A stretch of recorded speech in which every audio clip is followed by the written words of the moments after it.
이 벤진나무라고 하는 열대성 기후에서 자라는 나무가 있는데, 이 나무는 옆으로 뻗어가면서 그 가지가 다시 뿌리를 내립니다. 그래서 어느 정도까지 뻗어가느냐 하면 약 8km까지 뻗어가요. 뿌리가 8km 뻗어가는 그 나무 정말 대단하지요. 그렇게 뻗어가면서 이 숲을 이루는데, 그렇게 왕성하게 자라기 위해서는 땅에 있는 모든 영양분을 다 흡수를 합니다. 그러다 보니까 그 나무 주위에는 다른 어떤 나무도 자랄 수가 없어요. 풀 한 포기도 자랄 수가 없습니다.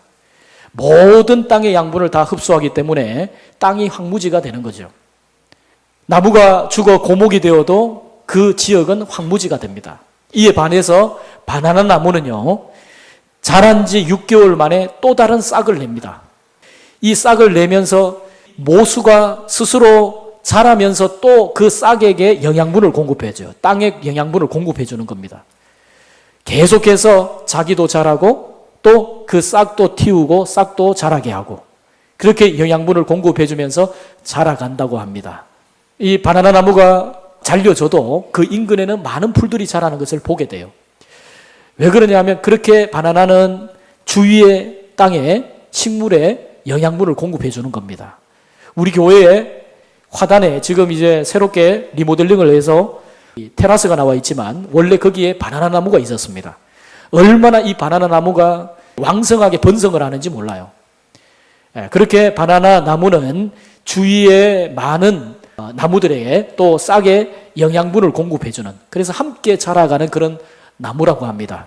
저는요, 이 땅에 살아가는 인생들의 성공을 이 두 가지 나무에 비유해 볼 수 있다고 생각합니다. 첫 번째는요, 자기의 성공이 다른 사람의 희생을 담보로 하는 거예요. 내가 성공하는 것이 다른 사람의 전혀 유익이 되지 못하고 다른 사람들의 눈물과 희생을 담보로 해서 내가 성장하는 것, 내가 성공하는 것, 그것이 벤진나무와 같은 그런 성공이라고 할 수가 있을 것입니다. 오늘날 이 세태의 많은 성공이 그런 모습이 아닐까, 저는 그렇게 생각을 해봅니다. 반면 바나나 나무와 같은 성공이 있습니다. 자신도 성장하고 성공을 하지만 또한 다른 사람들에게도 동일하게 그 성공이 흘러가는, 그 축복이 흘러가는 그런 바나나무와 같은 성공적인 인생도 있다는 것이죠. 여러분, 그런 의미에서 내가 성공하지만 다른 사람들도 성공하게 하는, 나에게 주어진 축복이 다른 사람에게 흘러가는 그런 축복. 여러분, 하나님이 기뻐하시는 인생은 바로 그런 인생인 줄 믿습니다. 바로 그런 인생이 축복을 유통하는 삶이라고 할 수가 있습니다. 대표적인 인물이 바로 요셉입니다. 우리가 이제 요셉 시리즈의 거의 마지막 부분에 왔는데요, 가면 갈수록 이 요셉의 인생이, 왜 그의 인생이 비전 인생인가, 그의 인생이 왜 하나님이 기뻐하시는 꿈을 쫓아가는 인생인가 하는 것을 알 수가 있습니다. 그것은 요셉의 그 성공이 다른 사람에게 흘러가는, 다른 사람의 그 축복이 유통되어지는 성공이기 때문에 그렇다는 것입니다. 여러분, 요셉 스토리는 우리에게 고통 속에 있던 한 소년이 눈물겨운 성공을 이루는 성공담을 우리에게 소개하는 이야기가 아닙니다. 한 사람의 성공이 아니라 요셉의 그 성공으로 인하여 요셉의 형제들과 요셉의 식구들, 그리고 이스라엘 민족과 이방 민족 애굽에 이르기까지 많은 사람들에게 그 축복이 유통되어지는 그런 인생, 바로 그것이 요셉의 인생이었습니다. 여러분, 우린 지난 시간에 요셉의 형들의 변화된 모습을 살펴보았습니다. 베냐민을 대신하여 자신이 노예가 되겠다고 애원하는 유다와 그 형들을 보면서 요셉이 북받쳐 오르는 감정을 억누를 길이 없어요. 마치 뚝이 터지는 것처럼 그 감정을 억제할 수 없는 지경에 이릅니다. 자신을 시위하던 모든 애굽 사람들 물러가게 한 이후에 대성통곡하지요. 이 요셉의 눈물에게는 어떤 의미가 있을까요? 여러분, 이 요셉의 눈물이 바로왕의 궁중에까지 다 들렸다, 이렇게 본문은 말씀하고 있는데, 그렇게 요셉이 대성통곡한 그 요셉의 눈물의 의미는 도대체 무엇일까요? 오랜 세월 동안 외로움과 괴로움의 그런 시절을 지나왔던 그 모든 것이 터져나오면서 나오는 소리일 수도 있습니다. 그러나 우선 이것은요, 어떤 감동의 눈물이라고 할 수가 있어요. 제가 말씀드렸던 것처럼 형들이, 그렇게 짐승같이 잔인했던 형들이 놀랍도록 변화되었거든요. 그 모습을 보고 이 요셉이 감동하는 거예요. 형들의 그 모습을 보면서 감동이 일어났던 거죠. 그런데 이것은 더 나아가서 하나님의 섭리 속에 자신의 꿈이 이루어진 것에 대한 그런 감동입니다. 하나님께서 22년 전에 요셉에게 꿈을 꾸게 하셨습니다. 이제 그 꿈이 성취되고 있는 거예요. 그 꿈의 성취를 보면서 요셉이 지금 북받쳐 오르는 이 감동을 억누를 길이 없는 것입니다. 그 꿈이 드디어 이루어진 거예요. 이제까지 요셉이 얼마나 오랜 세월 동안 그 시련의 세월을 감내하며 이겨왔습니까? 오직 하나, 이 꿈이 이루어지도록 하나님이 자신에게 허락해 주신 그 꿈을 바라보면서 기대하면서 지금까지 살아왔거든요. 그런데 이제 그 꿈이 이루어지는 것을 보게 됩니다. 그 감격에 가슴이 터질 듯하고 도저히 견딜 수 없는 은혜의 전율에 사로잡혀서 눈물을 흘리는 이 요셉을 볼 수가 있습니다. 여러분, 이 요셉의 이 감격은 우리에게도 주어질 감격이에요. 여러분 아십니까? 우리가 언젠가 저 천국의 주님 존전에 이르렀을 때에 이 땅에서 내가 풀리지 않았던 많은 문제들이 다 풀려지는 그런 은혜가 있게 될 줄 믿습니다. 내가 이 땅에 살아가면서 인간관계 속에서 흘렸던 눈물과 때로는 주님의 나라를 위하여서 내가 땀 흘려 수고하면서 인내하고 수고하며 흘렸던 모든 눈물을 닦아주실 그날, 우리가 천국의 그 주님의 존전 앞에 섰을 때에 우리의 가슴에 벅찬 감격과 솟구치는 감동과 넘치는 눈물로 가득 차게 될 그날이 오게 될 줄 믿습니다. 사도 베드로가 우리에게 그날을 바라보며 살라고 말씀을 합니다.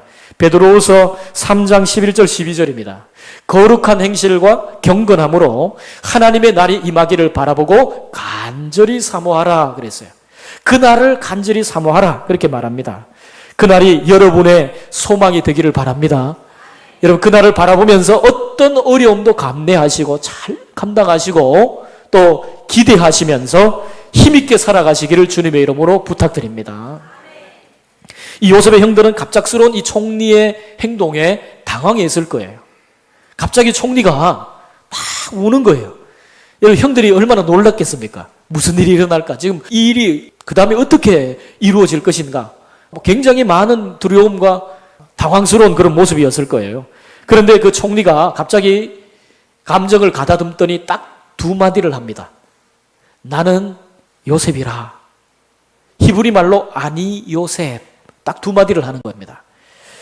사브낫 바네아라고 하는 애굽의 이름을 가진 저 애굽의 총리가 지금까지 통역으로 애굽 말로 이야기를 하다가 갑자기 자기들의 귀에 익숙한 히브리 말로 딱 두 마디를 하는데 나는 요셉이라.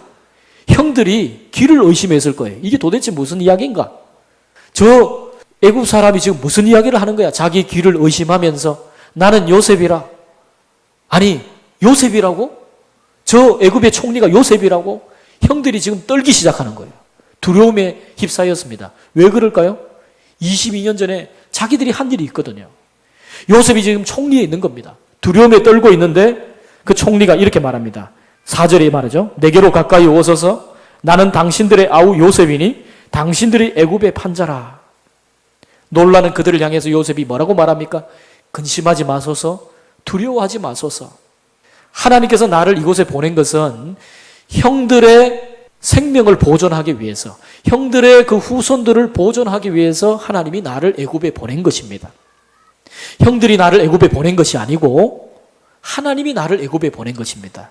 하나님이 나로 애굽의 치리자가 되게 하셨습니다.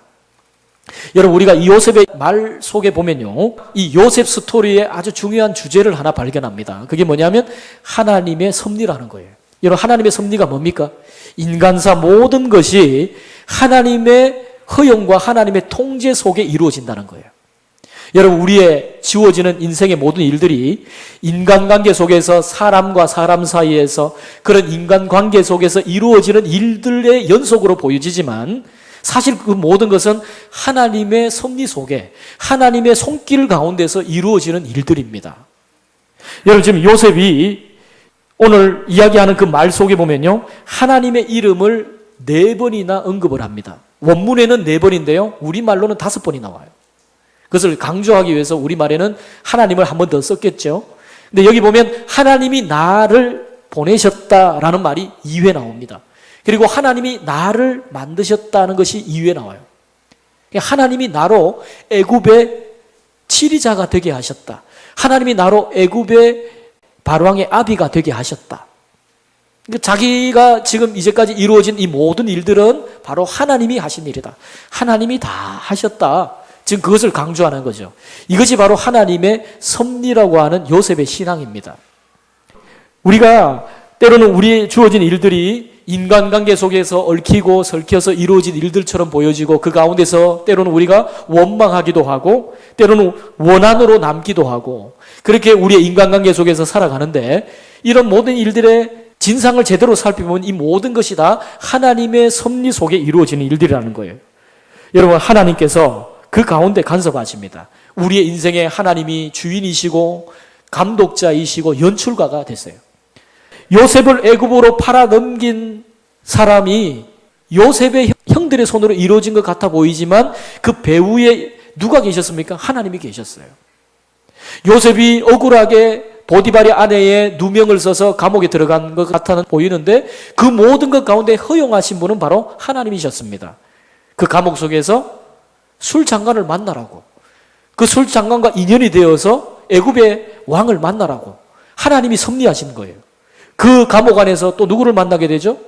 술장관을 만나고 그것이 연출이 되어서 바로왕을 만나고 바로왕의 꿈을 해석해주고 총리가 되는 이 모든 일에 연속적으로 이루어지는 일들은 사람 사이에서 이루어지는 일들이 아니라 그 배후에 그 너머에 하나님의 섭리하심 속에 이루어진 일들이라는 것입니다. 그래서 여러분, 이 요셉이 이 사실을 잘 알았기 때문에 지금 요셉의 마음속에 그 어떤 원한도 남아있지 않습니다. 여러분, 이것이 요셉의 생애에서뿐만 아니라 우리의 삶에서도 마찬가지입니다. 우리의 삶에 일어나는 모든 일의 주인은 바로 하나님이십니다. 하나님께서 여러분의 인생을 간섭하시는 거예요. 내가 내 인생을 움직여 나가는 것 같아 보이고 내가 내 삶을 주관하는 것 같아 보이는데 그게 아니고요. 하나님이 배후에 역사하셔서 간섭해 주시더라는 겁니다. 여러분, 그러나 이것을 오해해서는 안 됩니다. 잘못 들으면 이것이 현실을 무시하는 것처럼 보여질 수가 있어요. 근데 이건 현실을 무시하는 것이 아닙니다. 우리의 주어진 이 현실 위에 있는 더 큰 현실, 하나님의 주권적 섭리를 인정하는 거예요. 여러분, 하나님의 사람들은요, 믿음의 사람들은요, 우리의 현실보다 더 높은 현실, 하나님의 주권적인 섭리를 볼 수 있는 믿음의 눈이 필요합니다. 내 주어진 모든 일들이 인간들의 손에 의해서 움직여지는 것 같아 보이는데 그게 아니라 이 모든 것 위에 더 큰 하나님의 크신 손길로 하나님이 우리의 인생을 붙들고 통제하고 움직여 나가신다. 그 사실을 믿음으로 바라볼 수 있어야 한다는 것입니다. 현실을 부정하는 것이 아니라 현실을 초월하며 바라보는 이 믿음의 시각, 이 믿음의 해석이 우리 가운데 필요한 거예요. 여러분, 우리는 누구나 연약하기 때문에 사망의 음침한 골짜기로 들어갈 때 두려운 마음이 생기기도 합니다. 너무 좌절하여서 절망의 나락에 떨어질 때도 있습니다. 그러나 다시 눈을 들어 위를 쳐다볼 때 이 현실 위에 있는 더 큰 현실, 하나님의 주권적인 섭리, 그 하나님의 손길을 바라보게 될 때에 우리가 우리의 절망의 자리에서 다시 일어날 용기를 얻을 수 있는 거예요. 요셉처럼 그렇게 고백할 수 있는 겁니다. 당신들이 아니라 하나님께서 하신 것입니다. 그렇게 고백할 수가 있는 것이죠. 여러분, 이것이 우리의 삶에 주어지는 하나님의 축복입니다. 여러분, 인생 최대의 실수는요, 하나님을 보지 못하는 데서부터 옵니다. 여러분, 혹시 이 자리에 하나님을 아직 믿지 못하는 분이 계시다면 이 시간을 빌어 하나님을 믿을 수 있는 시간이 되기를 주님의 이름으로 축원드립니다. 하나님을 믿고 있지만 내 삶 속에 섭리하시고 역사하시는 하나님의 손길을 느끼지 못하고 살아가시는 분이 계시다면 여러분, 오늘 이 자리를 계기로 해서 여러분의 삶을 섭리하시고 움직여 나가시는 하나님의 손길을 깊이 있게 신뢰하시고 경험하며 사시기를 주님의 이름으로 축원드립니다. 여러분, 지금 우리가 살아가고 있는 이 삶의 순간이 때로는 어려운 가운데 있을지라도 하나님이 나와 함께 계시고 하나님이 붙들고 섭리하고 계신다. 그 사실이 얼마나 위로가 되는지 모릅니다. 여러분, 그 하나님의 섭리는 우리에게 가장 좋은 것을 목적으로 펼쳐져요. 그래서 오늘 요셉이 2번이나 강조를 합니다. 5절에 말이죠. 하나님이 생명을 구원하시려고 이렇게 역사하셨다. 7절에 하나님이 큰 구원으로 당신들의 생명을 보존하고 당신들의 후손을 세상에 두시려고 이렇게 하나님이 간섭하신 것이다. 요셉이 두 번이나 강조해서 이야기를 합니다. 하나님께서 요셉을 애굽에 먼저 보내신 이유가 뭡니까? 여러분, 그것이 결국 요셉의 형제들과 요셉의 형제들의 후손을 보존하는 길이 되었어요. 여러분, 그것이 사실 아닙니까? 요셉이 아니었다면 요셉의 형들은 벌써 흉년 때에 굶어 죽었을 거예요. 그것은 요셉의 형들만이 아니라 애굽의 모든 민족들도 마찬가지입니다. 요셉이 애굽에 오지 않았다면 애굽 사람들은 흉년 때에 다 굶어 죽었을 거예요. 그러니까 여러분, 하나님께서 이 땅에 우리에게 그런 은혜를 주신 이유, 하나님께서 우리의 삶 속에 섭리하신 이유가 뭐냐 하면 우리를 통하여 하나님께서 다른 사람들 축복하기 위해서, 바로 축복을 유통하는 삶이 되게 하기 위해서 하나님이 우리의 인생에 섭리하시고 역사하신다는 거예요. 하나님이 완벽한 그림을 가지고 내 삶을 가장 선한 길로 합력하여 선을 이루시는 가장 선한 길로 우리의 삶을 움직여 나가시고 섭리하시고 이끌어 나가시는 이유는 바로 나를 통하여 축복의 통로가 되게 하고 나를 통하여 많은 사람들에게 유익을 주기 위해서 하나님이 그렇게 하신다는 사실입니다. 여러분, 지난날 정말 어려울 때 요셉이 구덩이에 던져진 것도, 상인들에 팔려진 것도, 보디발의 집에 노예로 들어간 것도, 그가 감옥에 들어간 것도, 그 속에서 술장관을 만난 것도 결국은 어디로 가는 거죠? 요셉이 총리에 이르게 되고 그 애굽의 모든 풍년기에 흉년을 대비할 모든 것을 준비해서 많은 사람들을 먹여 살리게 하기 위한 하나님의 크신 방대하신 계획이었다는 것입니다. 여러분, 목수가 집을 지을 때에 나무에 못을 박습니다. 못이 감정이 있다면 자신의 머리를 내려치는 망치가 원망스러울 거예요. 자기를 내려치는 목수가 원망스러울 겁니다. 근데 여러분, 그 못이 그런 어려움과 아픔과 그 고통을 참고 나무 속에 파고 들어가야만이 집을 짓는 못으로서의 제대로 쓰임 받을 수 있는 것이죠. 여러분, 마찬가지입니다. 하나님께서 우리를 더 큰 값진 인생으로 만들어가기 위해서 때로는 우리의 인생 속에 고난이라고 하는 것들을 허용하실 때가 있어요. 요셉이 형들을 용서하고 자비를 베풀 수 있었던 비결은 뭡니까? 이 하나님의 섭리를 볼 수 있었기 때문에 그래요. 요셉이 성인 군자처럼 마음이 바다처럼 넓어서 형들을 포용하고 모든 것을 용서했던 것이 아니고 지난날 자기를 팔았던 그 형들을 용서할 수 있었던 이유는요, 이 하나님의 섭리라고 하는 큰 그림을 볼 수 있었기 때문입니다. 하나님이 이런 유익을 위해서, 하나님이 이런 완벽한 아름다운 그림을 위해서 그렇게 하셨구나, 지난날에 그런 어려움을 주셨구나, 그 사실을 알았다는 것입니다. 여러분, 우리도 그렇게 살 수 없겠습니까? 인간 사회에서 우리가 얼마나 많은 고통과 어려움을 겪습니까? 그 가운데서도 모든 것이 하나님의 선한 목적 속에 이루어진다고 하는 그 하나님의 섭리를 이해한다면 여러분의 주어진 현실의 그 안타까운 사건들도 다 여러분 하나님 앞에 감사의 제목이 될 수가 있어요. 여러분, 혹시 사업의 실패로 어렵습니까? 때로는 여러분이 중요한 어떤 시험에서 떨어지셨습니까? 여러분, 그것조차도 하나님께서 여러분을 더 완벽한 그림으로, 더 좋은 그림으로 만들어가기 위한 하나님의 섭리하심이라는 것을 잊지 마시기를 바랍니다. 우리가 알거니와 하나님을 사랑하는 자, 곧 그의 뜻대로 부르심을 입은 자들에게는 모든 것이 합력하여 선을 이루느니라 그랬죠. 제가 요셉 시리즈를 말씀하면서 누차히 이 말씀을 드렸습니다. 여러분, 모든 것이라고 하는 것은 뭡니까? 좋은 것만 있는 게 아니고요, 그 가운데는 슬픔도 있고 아픔도 있고 정말 안타까운 일들도 있어요. 그런데 그 모든 일들이 어떻게 된다고요? 합력하여 선을 이루신다. 마침내 완벽한 그림으로 하나님이 만들어 나가신다는 것입니다. 내가 알지 못하는 하나님의 선한 목적이 이루어지기 때문에 우리가 그 하나님의 섭리를 안다면은 우리가 조그만 일에 일희일비하지 않고 하나님을 바라보면서 어떠한 상황에서든지 감사할 수 있게 되는 거예요. 여러분, 하나님의 섭리의 비밀을 밝혀주는 이 요셉은 형들에게 아버지를 모셔오라고 이야기를 합니다. 그렇게 70명의 유대인들이 애굽으로 들어가서 400년 뒤에 거대한 민족이 돼요. 이 요셉이 형들을 만났다는 이 소식이 바로왕과 신하들에게도 알려졌는데 바로왕과 신하들도 그 일로 인하여 기뻐합니다. 자, 여러분 16절을 한번 봅니다. 같이 읽겠습니다. 시작. 요셉의 형들이 왔다는 소문이 바로의 궁에 들림에 바로와 그의 신하들이 기뻐하고. 여러분, 바로가 얼마나 기뻐했던지요. 요셉에게 말합니다. 너의 가족들을 데리고 와라. 내가 잘 돌봐주겠다. 그러면서 자기의 수레를 내주잖아요. 쉽게 말하면 자기 자가용을 내주는 겁니다. 데리고 오라고, 모셔오라고, 너희 아버지, 너희 식구들, 형제들 다 모셔오라고 그렇게 이야기를 합니다. 그만큼 요셉의 기쁨이 그들에게도 기쁨이 되었던 거예요.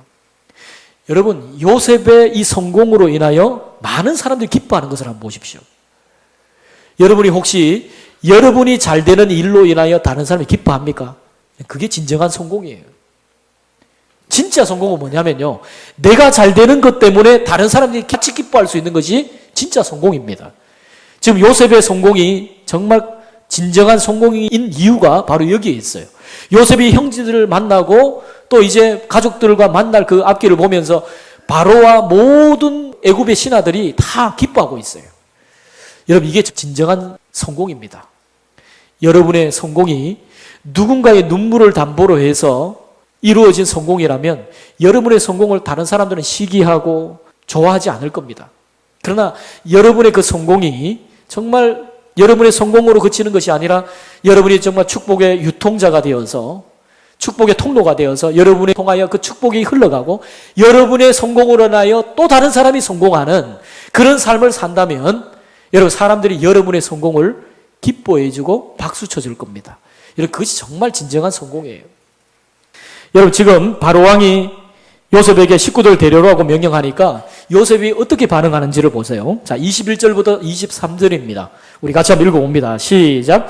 요셉이 바로의 명령대로 그들에게 수레를 주고 길 양식을 주며 또 그들에게 다 각기 옷 한 벌씩을 주되 베냐민에게는 은 300과 옷 5벌을 주고 그가 또 이와 같이 그 아버지에게 보내되 수나기 10필에 애굽의 아름다운 물품을 실리고 암나기 10필에는 아버지에게 길에서 드릴 곡식과 떡과 양식을 실리고.